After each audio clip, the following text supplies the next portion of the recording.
Gujarati news channel को like करें, share करें और सब्सक्राइब करें। मारू नाम सोनलबेन अरविंदभाई सोलंकी है। हूँ फॉरेस्ट अधिकारी छूँ और मारा हस्बंडનું नाम નિકુંજભાઈ કાંટીગીરી ગોસ્વામી છે। એ હાલ પાલ આરટીઓ ઇન્સ્પેક્ટર છે।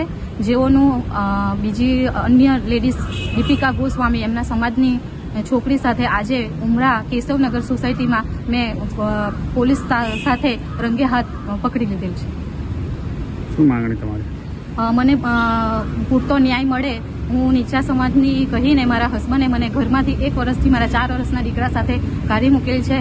તો મને પૂરતો ન્યાય મળે એના માટે હું ઉમરા પોલીસ સ્ટેશને હાલ અત્યારે હું આવી છું કે મને ન્યાય મળે। શું કાર્યવાહી કરવા માંગો છો? કાર્યવાહીમાં તો હું એમને ઘણીવાર સમજાવવા છતાં સમજેલ નથી।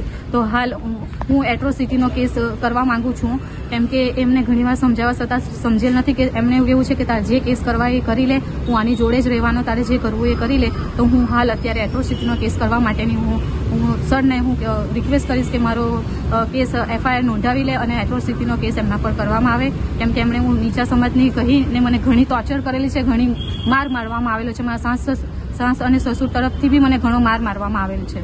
હેરાન કરી રહ્યા છે મને 1 વર્ષથી મારા હસબન્ડ હેરાન કરી રહ્યા છે। 1 વર્ષથી હું મારા મમ્મીના ઘરે રહું છું।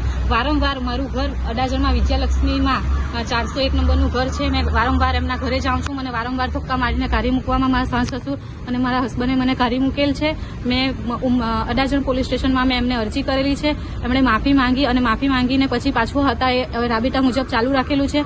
અને 2 મહિના મને અડાજણમાં 2 મહિના ભારે રહેવા લઈ ગયા હતા અને ભારે રહેવા લઈ ગયા હતા ત્યાં પણ મને માર મારવામાં આવેલો છે।